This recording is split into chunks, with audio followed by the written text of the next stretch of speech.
बिस्मिल्लाहिर्रहमानिर्रहीम। आज हम डिस्कस करेंगे law of conservation of momentum.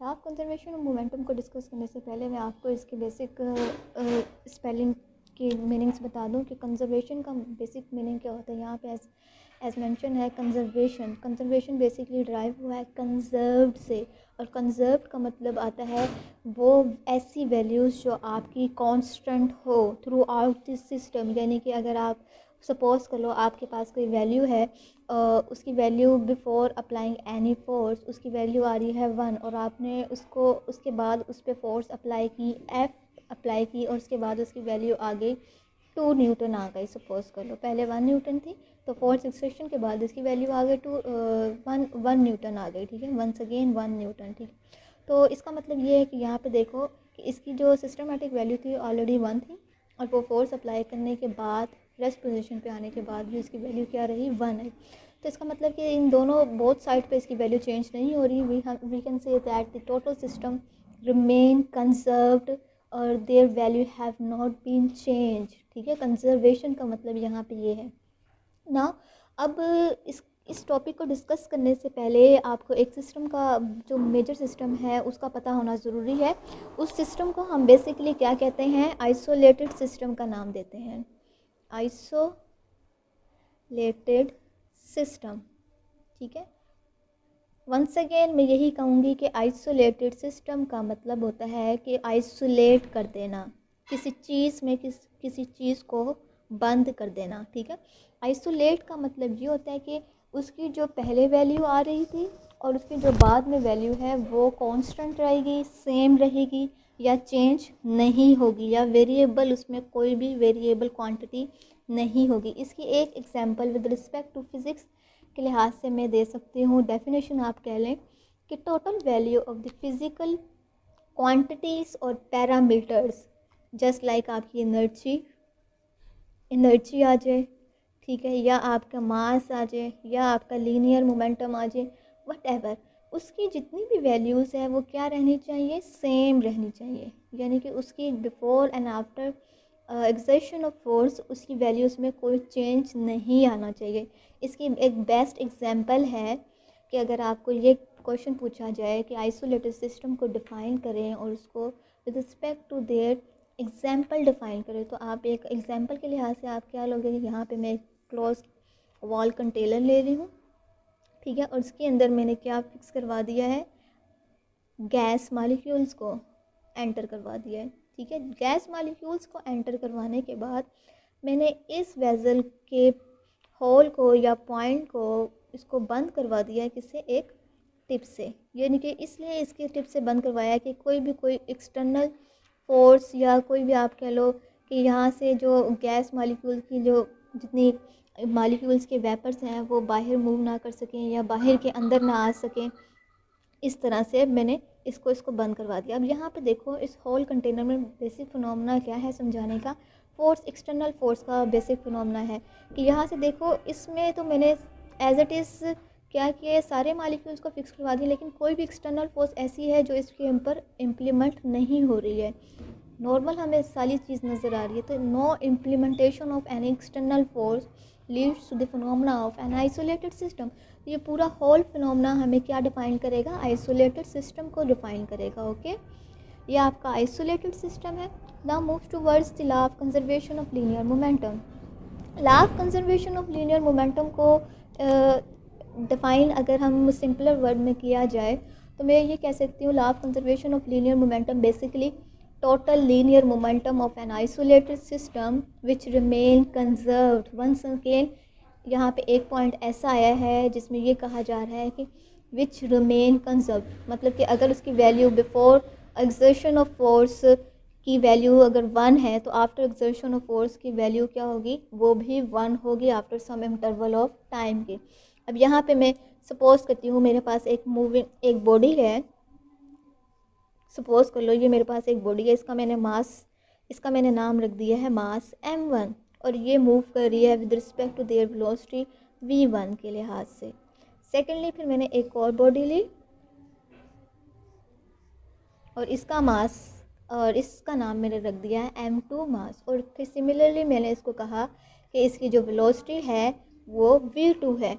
अब यहाँ पे एक कंडीशन सपोज करो मैं ये कह रही हूँ कि V1 will be greater than V2, यानी कि यहाँ पे इसका मतलब ये है कि वेलोसिटी ऑफ V1 अगर ज़्यादा होगी वेलोसिटी ऑफ V2 से, तो ऑब्वियस सी बात है अगर हम इसको मास के लिहाज से रिस्पेक्ट से कंसीडर करें तो हम ये कहेंगे कि मास M1 जो है वो जल्दी कवर अपना टाइम अप कर लेगा विद रिस्पेक्ट टू M2 के लिहाज से। अब मैं यहाँ पे इस कंडीशन को देखते हुए आपसे ये कहती हूँ कि सपोज़ करो मास M1 और मास M2 जो है वो लीनियर मूव कर रहे हैं, ठीक है, एक किसी भी प्लेन में लीनियर मूव कर रहे हैं, और फिर मैंने उसमें ये वाली कंडीशन अप्लाई कर दी V1 ग्रेटर दैन V2, यानी कि मैं ये कह दिया है कि वेलोसिटी ऑफ V1 ग्रेटर है तो V2 से, तो इसका मतलब ये है कि with the passage of interval of time क्या होगा कि V2 जाके इसके साथ कोलाइड कर जाएगी, क्योंकि इसकी वेलोसिटी ज़्यादा है ना इससे V2 से। तो इसके बाद क्या होगा कि जैसे ही क्लियर होगी तो ये दोनों आपस में टकरा जाएंगे। कौन कौन से मास टकरा जाएंगे, M1 एंड M2। किस तरह से टकराएंगे मैं इसकी सेकंड फिगर से आपको एक्सप्लेन करके बताती हूँ। कि देखें मास M1 की वेलोसिटी जो हम पे देख रहे हैं, जैसे ये बॉडी दोनों कोलाइड करेंगी M1 और M2, तो इसका रिजल्टेंट किस तरह से फाइंड आउट होकर निकल के आएगा कि दोनों बॉडी V1 की वेलोसिटी किस ग्रेटर देन है देन दैट ऑफ V2। तो यहाँ पे मैं ये कहती हूँ कि जो वेलोसिटी है ये कंसर्न कर रही है आपकी फोर्स से। जाहिर सी बात है आपकी फोर्स जो है, फोर्स की वैल्यू M1 की ज़्यादा है V2 से ना, तो ऑफ कोर्स हम यहाँ पे यही कहेंगे कि F2 की जो फोर्स है वो लेस देन है। तो यहाँ पे अगर हम न्यूटन थर्ड लॉ को अप्लाई करें तो यहाँ पे हमें ये कंक्लूजन मिलेगा कि F1 will be equal to negative of F2 के इक्वल आएगी। यहाँ पे नेगेटिव किस तरह से आई, देखो जैसे ही दोनों बॉडी कोलाइड्स करी आपस में जाके, तो F1 की वेलोसिटी ज़्यादा थी, तो उसने क्या किया कि इसको M1 मास को M1 मास से M2 को जाके पुशअप किया। जैसे ही M2 मास पुशअप हुआ तो वो उसने भी एक्सर्ट अपनी, जाहिर सी बात है उसका भी कोई ना कोई मास होगा, तो उसने एक्सर्शन की सम काइंड ऑफ फोर्स इसने एवेलुएट की towards M1 in opposite direction. जो अपोजिट डायरेक्शन में इसने फोर्स एक्सर्ट की, जो बहुत माइन्यूट होता है हमें पता नहीं चलता, उस माइन्यूट की वैल्यू हम किस में लिखते हैं, नेगेटिव वैल्यू में उसको आइडेंटिफाई करते हैं। तो according to third law of motion हम ये कह सकते हैं कि F1 will be equal to negative F2 के इक्वल है। और फिर सिमिलरली इसके बाद क्या होगा कि जैसे ही ये दोनों मॉलिक्यूल्स आपस में टकरा गए, तो इसके बाद हमने law of conservation of linear momentum को सेटिस्फाई करना है। तो हमने ये कहा कि law of conservation of momentum remains conserved in the whole system. तो इस वैल्यू में क्या, इस फिनोमेना में क्या आएगा कि पहले जिस तरह से इसकी वैल्यू कंजर्व आ रही थी तो उसके बाद भी कंजर्व आनी चाहिए। अब यहाँ पे देखो कि जैसे ही ये आपस में टकरा गई तो उसके बाद ये दोनों सेपरेट हो जाएंगे, मास की वैल्यूज़, ठीक है, मास दोनों आपस में सेपरेट हो जाएंगे, और ये वंस अगेन उसी मोशन से मूव आउट करना शुरू हो जाएंगे towards their right hand side, जिस तरह से वो पहले मूव कर रहे थे। लेकिन उसकी जो वेलोसिटी है, ऑब्वियसली जो पहले वेलोसिटी थी वो V1 थी, लेकिन अब जो उसकी वेलोसिटी होगी after collision between M1 and M2 will be given in the form of V1 bar dash या फिर V2 डैश के फॉर्म में हम लिखेंगे। अगर इसी होल फिनोमेना को मैं मैथमेटिकल एक्सप्रेशन में आइडेंटिफाई करना चाहूँ तो सबसे पहले किस तरह से हम इसको होल फिनोमेना में ड्राइव करेंगे, वो इस तरह होगी कि आपके पास मास M1 जो था उसकी वेलोसिटी क्या थी, V1 थी।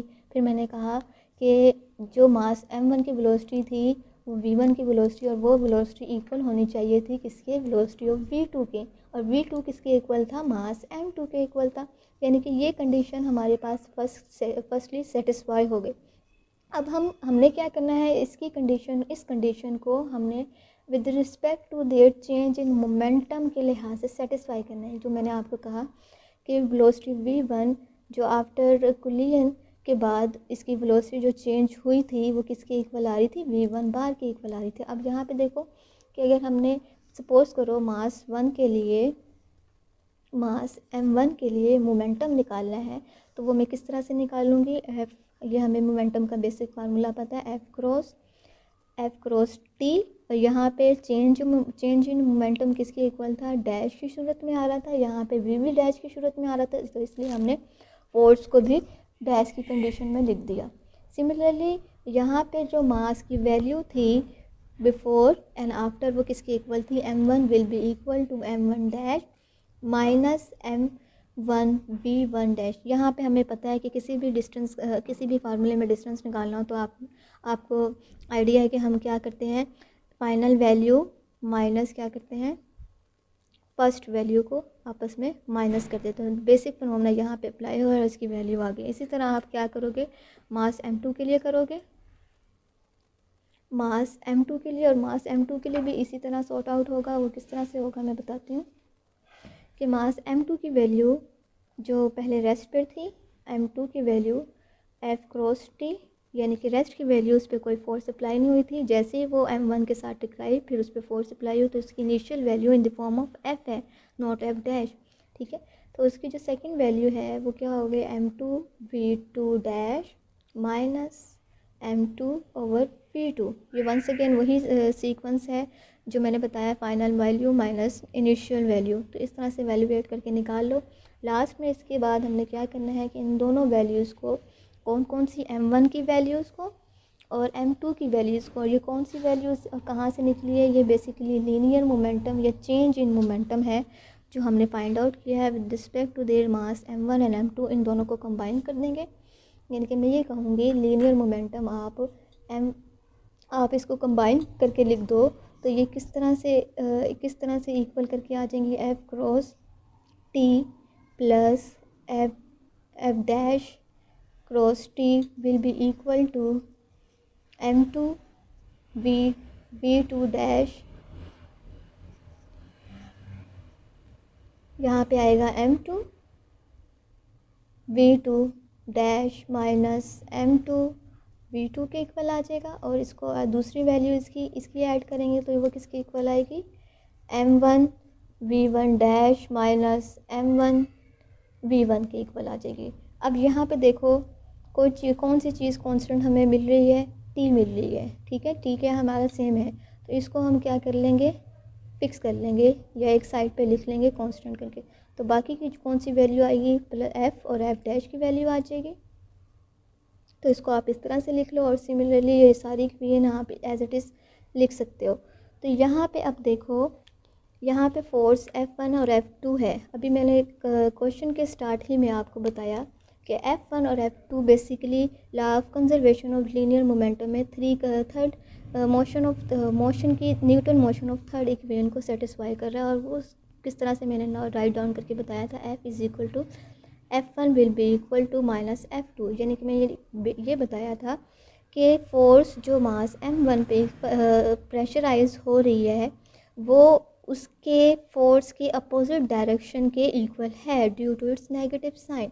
तो मतलब कि यहाँ पे ये फोर्सेस क्या कर रही हैं, अगर मैं इस फोर्स को यहाँ पे इस तरफ ले आऊँ F1 माइनस F2 के इक्वल कर दूँ तो ये इक्वल टू ज़ीरो हो जाएगी और दोनों कैंसिल हो जाएगी। मतलब कि ये है कि होल फिनोमेना किसके इक्वल आ गया, ज़ीरो के इक्वल आ गया। अगर ये होल फिनोमेना ज़ीरो के इक्वल आ गया तो आपके पास सिर्फ ये वाली चीज़ रह जाएगी। तो इस चीज़ को हम अब लिख लेते हैं, राइट डाउन कर लेते हैं। वो किस तरह से हमें मिलेगी, देखें कि यहाँ पे जो आपकी लेफ़्ट हैंड साइड वाली थी चीज़ वो बिल्कुल Newton third law of motion के अकॉर्डिंग इक्वल टू ज़ीरो हो गई। और अब हमारे पास कौन सी वैल्यू रह जाएगी, m2v2 dash minus m2v2 plus m1v1 dash minus m1 and v1। अब यहाँ पे इस वैल्यूज़ को आप आपस में left hand side and right hand side के रिस्पेक्ट से भी लिख सकते हो। तो अगर मैं इसको left hand side and right hand side के रिस्पेक्ट से लिख लूँ तो मैं इस तरह से लिख सकती हूँ इसे m1v1 plus m2v2 will be equal to m1v1 dash plus m2v2 dash. ये हमारे पास law of conservation of linear momentum या एंगुलर मोमेंटम का फिनोमेना आ गया। यहाँ पे देखो, the total conserve value in the whole system will be remain conserved. अब इसका वंस अगेन मैं मीनिंग आपको समझा रही हूँ कि मास m1 और v1 की जो वेलोसिटी थी वो पहले अगर सपोज करो 1 है तो आफ्टर एक्सर्शन ऑफ फोर्स वो इक्वल होगी 1 के ही इक्वल होगी। लेकिन उसकी डायरेक्शन क्या होगी, due to Newton's third law of motion उसकी डायरेक्शन अपोजिट होगी लेकिन मैग्नीट्यूड सेम होगा। यह आपका लास्ट टॉपिक था। Thank you so much.